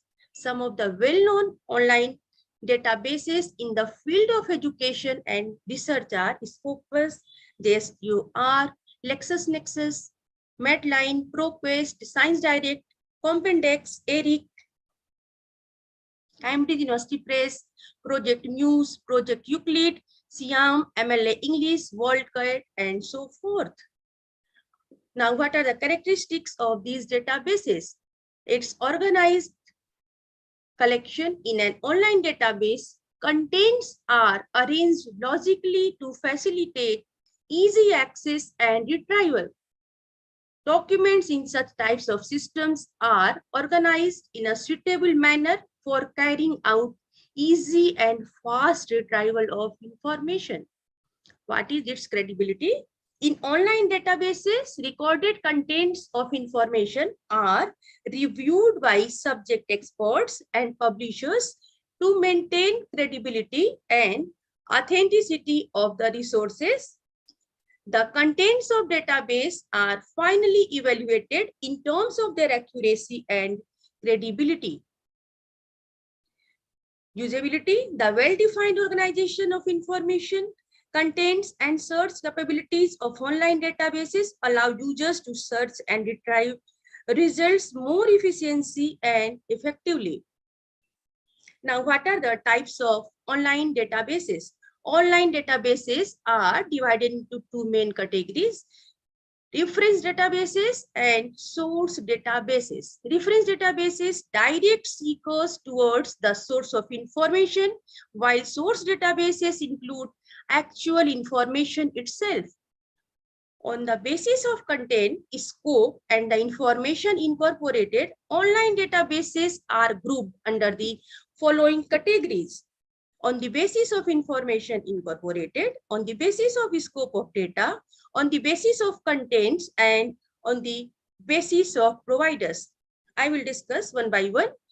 On the basis of information incorporated, based on the information included in online databases, this category comprises the most common forms of online databases, which are grouped into following 4 types: full text online databases, reference databases, numeric databases, and multimedia databases.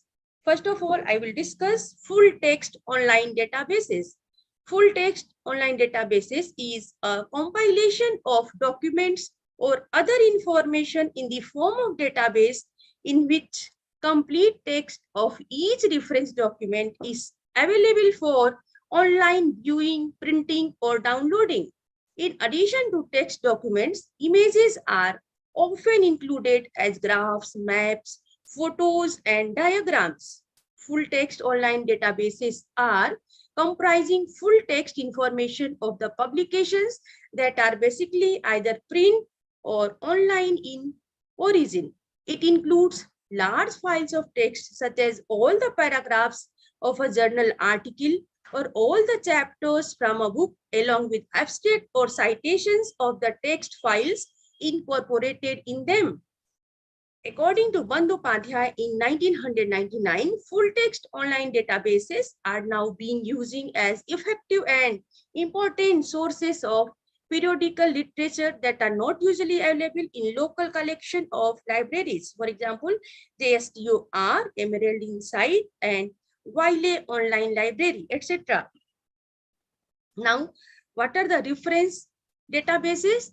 The reference databases include terms descriptive of content on which retrieval is based, and some databases also provide abstract to give brief description of original documents, and in these databases, the retrieval of information is mostly based on the words appeared in abstract.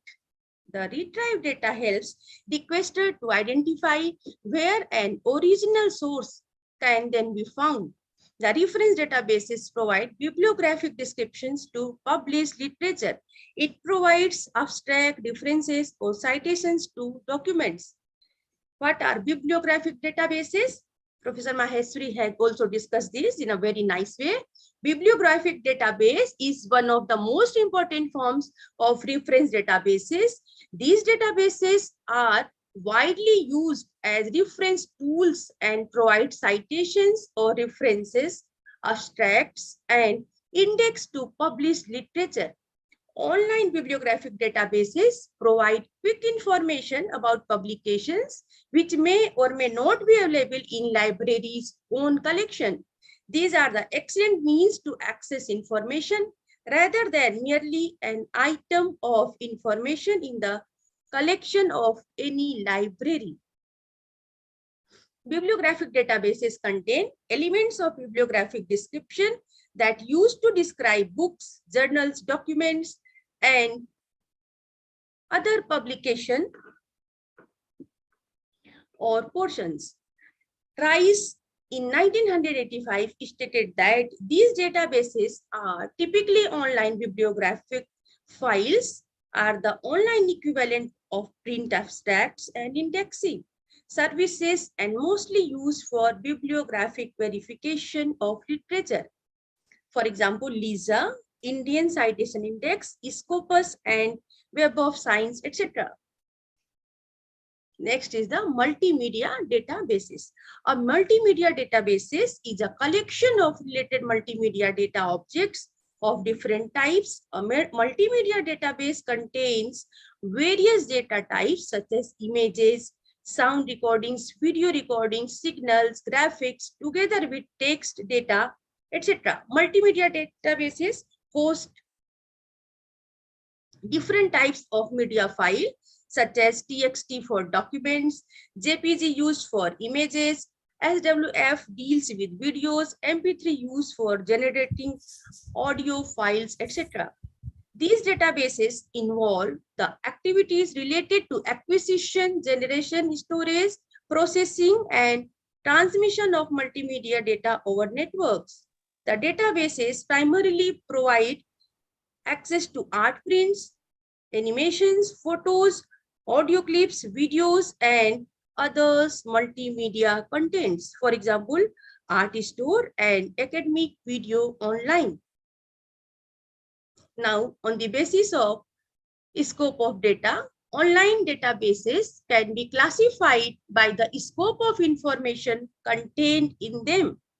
These are the general interest databases. Such type of databases provide a broad range of information on different subjects and disciplines. General interest databases comprise of information that is more general in nature, like current news and opinion, social and political affairs, cultural, educational, health, and on public issues. For example, Academic Search Complete EBSCO and Encyclopedia Britannica. Now, what is the discipline-specific databases? Discipline-based databases are somewhat more specific than general interest databases. These provide information on several related areas. If information is not found in general interest databases, then it is better to search in such type of databases. For example, SOC Index and PIAS, Public Affairs Information Service. Subject-specific databases. These databases are well suited for in-depth research and study on a particular topic. These databases provide information from professional publications and scholarly journals. The subject-specific databases are devoted to only one subject. Searches in subject-specific databases are more comprehensive in nature to provide access to more scholarly articles. For example, historical abstracts and SICINFO. Third one is on the basis of contents. Online databases can be organized according to the type of documents they possess. Articles databases mostly provide full text of articles, but sometimes they also provide abstracts of articles.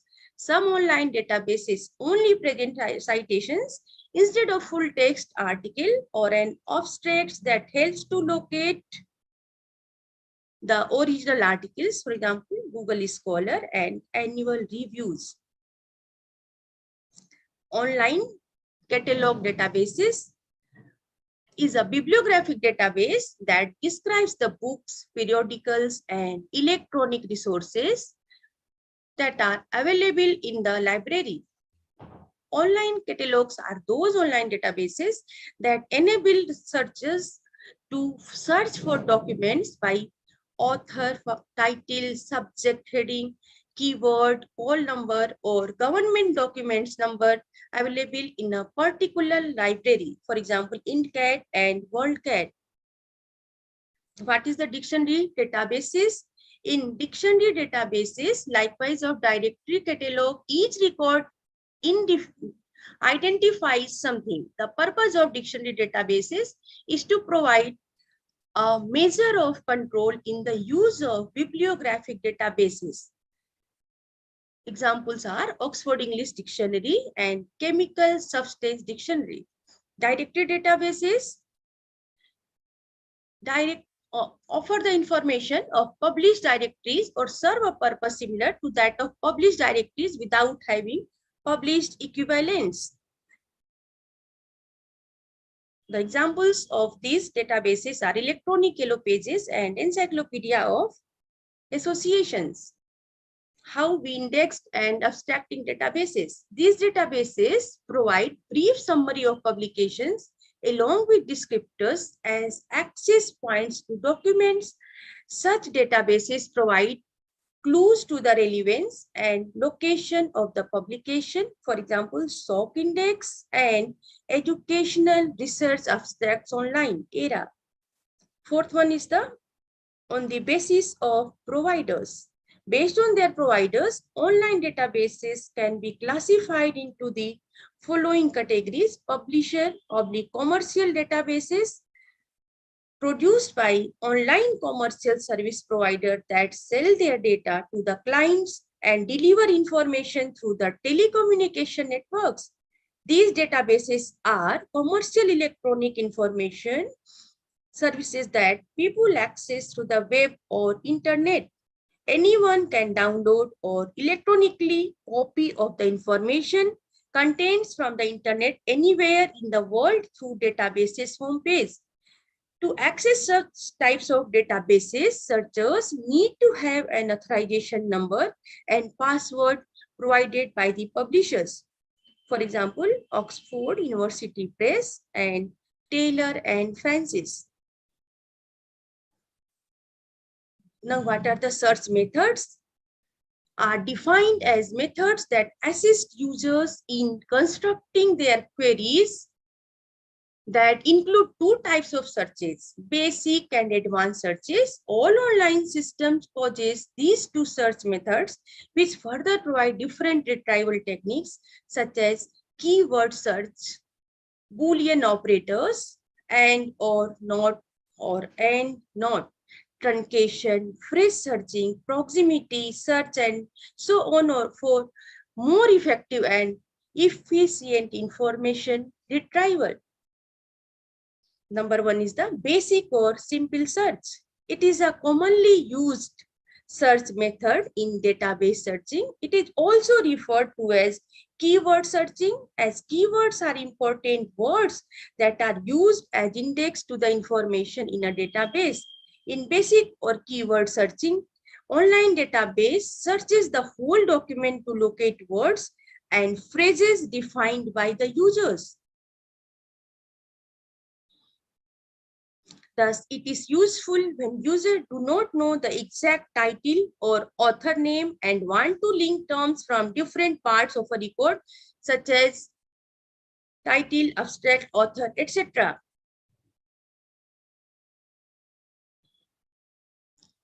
Now, what is the advanced search? This search provides the following search options. Boolean operators. In database searching, Boolean operators are used to narrow or broaden the search. The most useful logical connectors include and or not, amongst which and is used to narrow the search or to broaden the scope of search, whereas not is used to eliminate unwanted terms from the search. Boolean operators are considered as a common technique for advanced searching. For example, online and database, academic database or library database, electronic database, not CD-ROM. Now, what is the Emerald? Is a publisher-based journal online database linking research and practice to the benefit of society. The database covers nearly 300 journals and over 2,350 books and book series, volumes in business and management, library and information sciences, engineering and material sciences. As the leading publisher database for learner information system, this research, Emerald's library and information studies publications provide comprehensive and quality coverage in all areas of this field, spanning a range of topics such as collection building to library finances to document supply and interlibrary lending. This is an essential resource for information professionals, librarians, educators, students, and researchers around the world.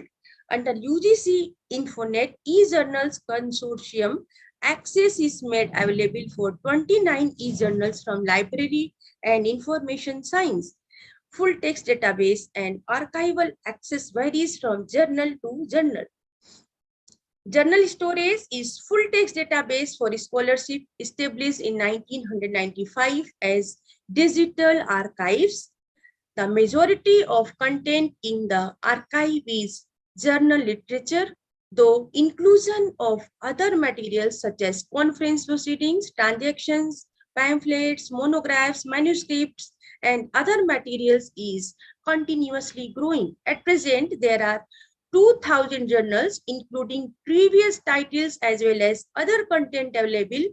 New titles and other materials are being added regularly. It provides almost full text searches. Oxford University Press provides access to Oxford journals. It publishes well over 230 academic and research journals covering a broad range of subject area, OUP database covers life sciences, mathematics and physical sciences, medicine, social sciences, humanities, and law, and includes some of the most authoritative journals in these fields. Through UGC Infonet Consortium 198 Oxford University Press, journals are available with back files since 1998 to the members' libraries. Now, what is the Project Muse? Multi-user simulation environment. Project Muse is an excellent full-text online database, provides affordable and user-friendly online access to a comprehensive selection of prestigious humanities and social sciences journals. Its online journal collections support a diverse array of research needs at academic, public, social, special, and school libraries worldwide. Muse is also the sole source of complete full-text versions of titles from many of the world's leading university presses and scholarly societies. Currently, Muse provides full-text access to current content from over 400 titles representing nearly 100 not-for-profit publishers. Science Direct, very well-known databases here. Science Direct is a website which provides access to a large bibliographic database of scientific and medical publications of the Dutch publisher Elsevier. It hosts over 18 million pieces of content from more than 4,000 academic journals and 30,000 ebooks of this publisher. There are currently more than 9.5 million articles or chapters, a content base that is growing at a rate of almost 0.5 million additions per year. It offers subject coverage broadly, includes all aspects of physical sciences and engineering, life sciences, health sciences, social sciences and humanities. It includes over 2,000 peer-reviewed journals and over 80,57,764 articles. It includes over hundreds of book series, handbooks, and reference works, and collection contained 4 million articles prior to 1995 and 2.75 million articles from after 1994. Taylor and Francis, it is the oldest commercial journals publisher in the world. By providing access to its collection through online, it comes under the category of a commercial online database. It provides access to more than 1,100 journals and around 1,800 new books that enable the customers and end users to perform their jobs efficiently, continue their education, and help contribute to the advancement of their chosen profession. It is a widely known online source among researchers, students, academics, and increasingly professionals. UGC Infonet Consortium access more than 1,365 journals with archival access to 1998 onwards issues. Now, what is DELNET?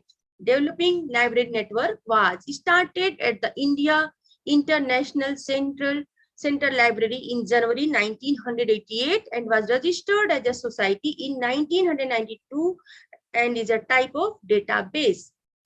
DELNET has been established with the prime objective of prompting resource sharing among the libraries through the development of a network of libraries. It aims to collect, store, and disseminate information besides offering computerized services to users, to coordinate efforts for suitable collection development, and also to reduce unnecessary duplication wherever possible. Now, what are journal indexes? I will discuss now about journal indexes. In order to be known as an authoritative source of scientific information and to stand out from among many other publications that are crowding the publishing space, journals must increase their visibility, availability, and readership. One of the ways by which journals can achieve this is by getting their publication indexed by one or more leading databases. An index is a list of items pulled together for a purpose. Journal indexes, also called bibliographic indexes or bibliographic databases, are lists of journals organized by discipline, subject, or type of publication. Journals included in an index are considered of higher quality than journals that are not. This is because journals have to go through a vetting process to be included or indexed in reputable bibliographic databases. Indexing is one criteria to consider along with peer review status and journal impact when choosing a journal in which to publish. Where should you get indexed? It is essential to choose an indexing company database that is in line with your journal's scope. Here is a list of common database you could explore.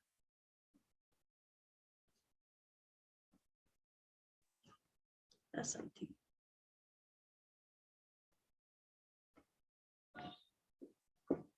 My slides are not moving. Okay, now it's moving.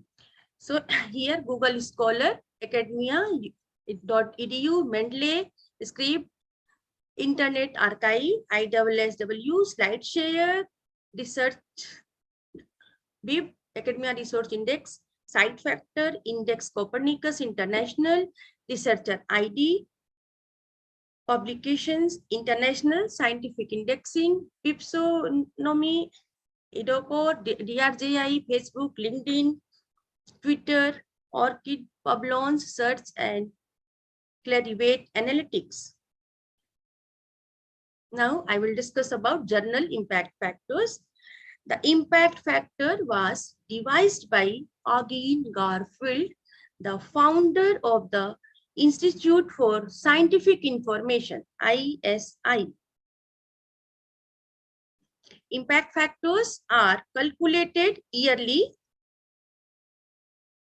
starting from 1975 for those journals that are indexed in the journal citation reports. Journal citation reports offers a systematic objective means to critically evaluate the world's leading journals with quantifiable statistical information based on citation data. By compiling articles cited differences, JCR helps to measure research influence and impact at the journal and category levels and shows the relationship between citing and cited journals.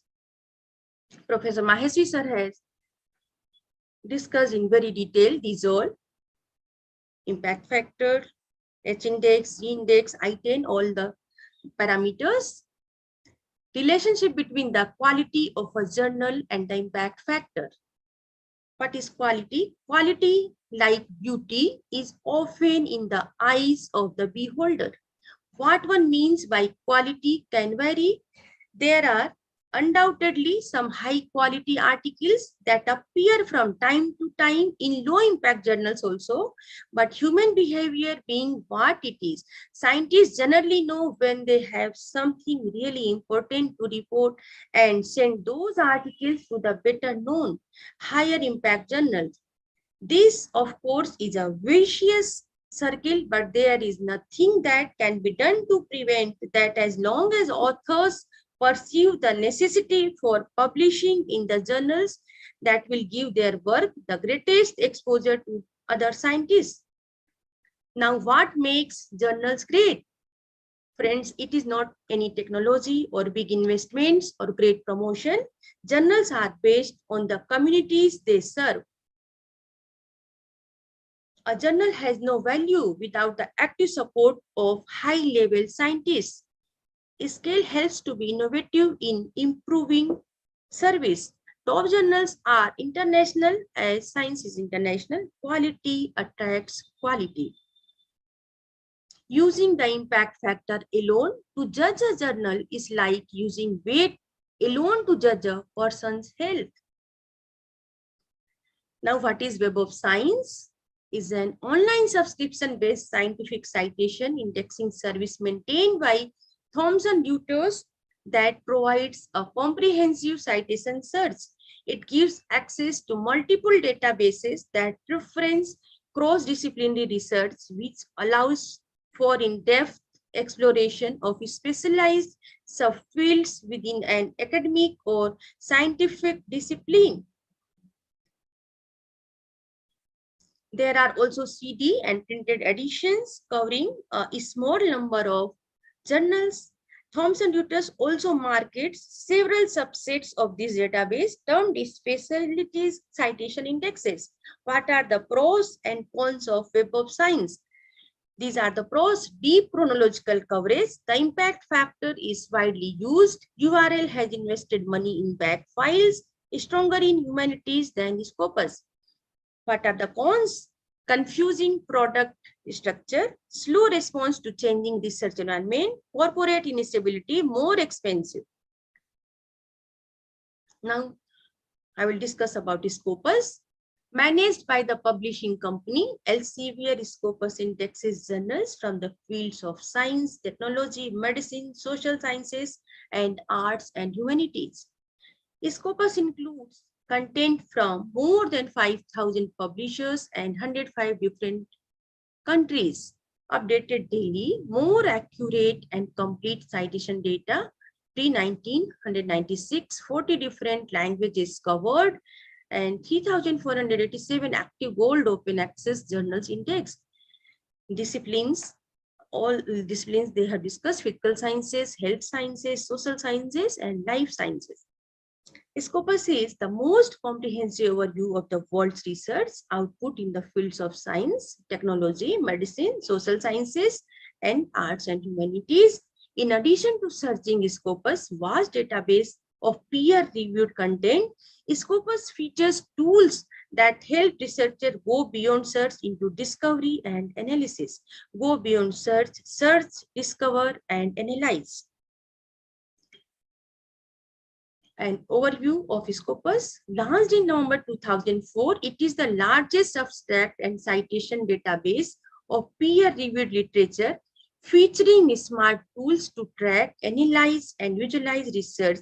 With over 21,500 titles from more than 5,000 international publishers, Scopus delivers the most comprehensive overview of the world's research output in the fields of science, technology, medicine, social science, and arts and humanities. This is the fastest to full text. Here, by this graph, we can say Elsevier covers 10%, Springer 8%, means 10% Elsevier sources, and rest of the 90% covers from other publishers. World's largest abstract and citation database. Every year, the number is increasing. Multidisciplinary.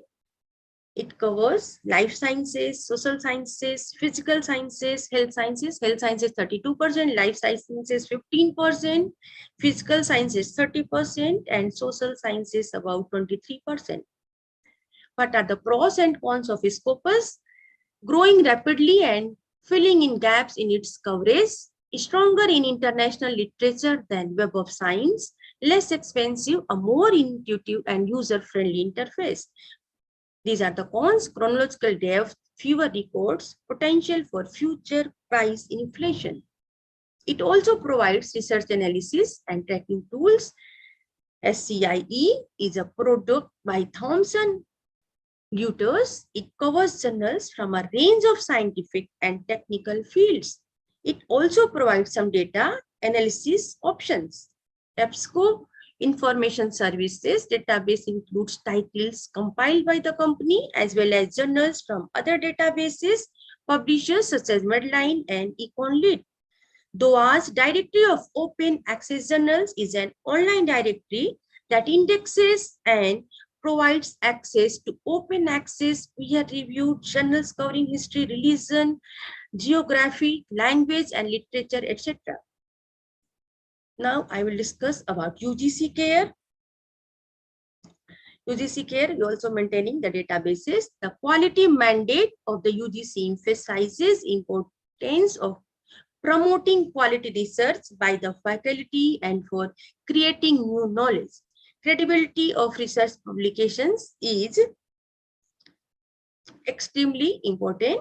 High quality publications in reputed journals help in achieving higher global ranks and overall improvement of quality of education. Publications in dubious substandard journals reflects adversely leading to long-term academic damage and tarnishing of image. A problem of dubious substandard journals has become a serious concern all over the world.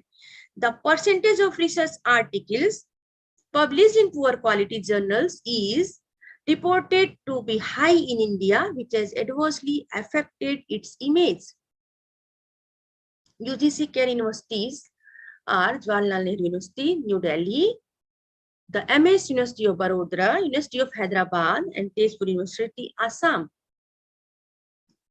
States covered by a particular UGC care universities are East Zone Tezpur University covers Arunachal Pradesh, Assam, Bihar, Manipur, Meghalaya, Mizoram, Nagaland, Odisha, Sikkim, Tripura, and West Bengal. West Zone MS University of Baroda contains Chhattisgarh, Dadra and Nagar Haveli, Daman and Diu, Goa, Gujarat, Madhya Pradesh and Maharashtra. South Zone University of Hyderabad, it covers Andaman and Nicobar, Andhra Pradesh, Karnataka, Kerala, Lakshadweep, Puducherry, Tamil Nadu and Telangana.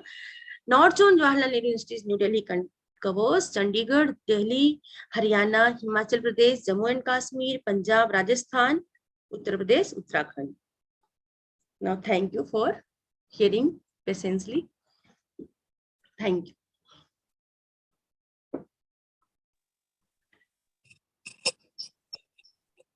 Thank you, ma'am. Thank you very much. So, thank you, madam, for guiding us. Am I audible to everyone? Yes, madam, I am. And may I audible or not? My video is not working. It seems yes, ma'am. Actually, meanwhile, the slides are not moving. Otherwise, it's okay, ma'am. PPT will be seen. Yeah. Now moving. Ma'am, what about video? Yes, madam. Actually, it's I am able to see. Okay, okay. But yes. Here I could not see. Okay. Some time there will be only picture. Yeah. Yes. Yeah, there is some problem, ma'am. Yes, madam. Yes. Now moving further towards question answer session. Participants can drop their questions in the chat box.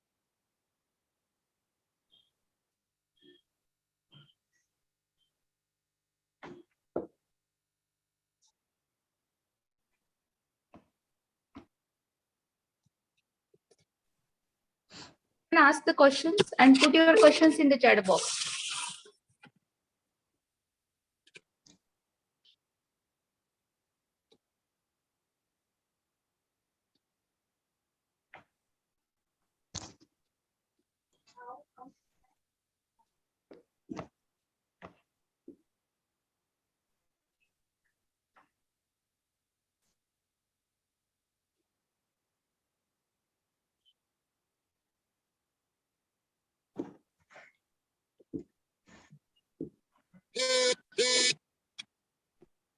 Participants can put their questions in the chat box.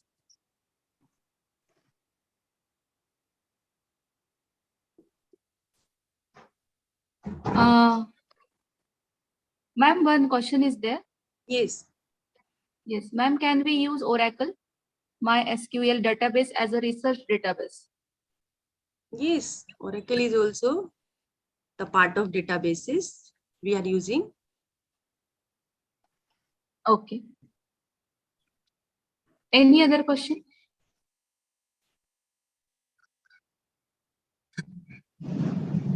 Okay. So, thank you, Rai madam, once again for giving your valuable time and guidance. Madam has very well explained the topic like online database, their types, pros and cons of the research journals, their utility, and detailed information about that. Web of Science, Scopus, elsewhere, etc. Now, moving further, I invite Dr. W.B. Gurnule sir, convener of this faculty development program, to put concluding remarks about today's session and also for proposing vote of thanks. Over to you, sir. Thank you, madam. Am I audible now? Yes, sir. Yes. Okay. First of all, I thanks both the speaker of today on the databases. First of all, the professor Prashant Maheshwari sir has given the information on the bibliography of scientific communication. In that, sir has explained very well all the data matrices and research matrices. And in case of research matrices, journal impact factors, 1 year, 2 year, and 5 years, how to measure the performance, both related to author and journal matrices, and also given the detailed information regarding the citation analysis. So in case of databases, how to know the site score, how to search the journal, whether it in database or not, and what is citation, how to calculate, how to know the citation of any research published paper, and what is the highest percentage cited. All the details have been explained very well by Professor Maheshwari. And there are certain types of sources of literature related to the publisher, that is elsewhere, Taylor and Francis, Springer, John Healy, or any others publishers are also having. So in case of elsewhere and Science Direct, Sir has given an example how to find the citation and also citation score and what is the citation, how many times. So by using database, what is the Science Direct for any elsewhere journals, for any other also, there is a database and how to find for the citation of our published paper or other published paper. So all these details have been shown on the site. And here, sir also have been explained very well. There is a citation based on the research matrices, and in that they should be, we should have to give the credit or credibility is very also important. And sir have given the calculation how to calculate the 1 year, 2 year, 5 year citations, and also how what is impact factor, how to calculate impact factor for different years, and how to know the H index, I-10 index, how it is calculated, and also another term, what is the G index. So all these part have been explained very well with an example by giving the tabulation with example how to so one can calculate such type of H index, I-10 index, or G index also. So it is very important in case of the publication of our research, and also suggested we can also give our published paper as a references, and so that we can increase our citation. Another speaker, Dr. Sarita Rai Madam from the HS Goa University Sagar, also have been explained the detail about the data basis and the research matrices, and Madam have explained very well the database and research, what are the different research matrices, what is the online databases regarding the Scopus, Medlin, Science Direct, WordCat, and different other databases. And what are the different types of online databases have also been explained with an example on the basis of information incorporated, what is scope of data, content, and providers. So these are the databases, and regarding the reference databases, different information and detailed information have been given by Professor Rai Madam, and advanced searches are also there, detail about that, how to know the index, journals, and Web of Science and Scopus, how to find. So all these databases are useful to researcher or research scholar or faculty members. So today, both the speaker have explained well regarding the research matrices. So I am thankful to Professor Prashant Maheshwari sir and also Professor Sarita Rai Madam. So here, so I also thanks at the last all the participants who are here from the last 5 years, 5 days, and tomorrow is the last day of this FDP program. And before going to stop this, I am requesting all the participants to switch on their video so that we can take one good photograph of for today's. A lot of thanks to you, Professor Gurnule sir, Thank you, for madam. organizing this international FDP, sir, really. But I am missing your hospitality.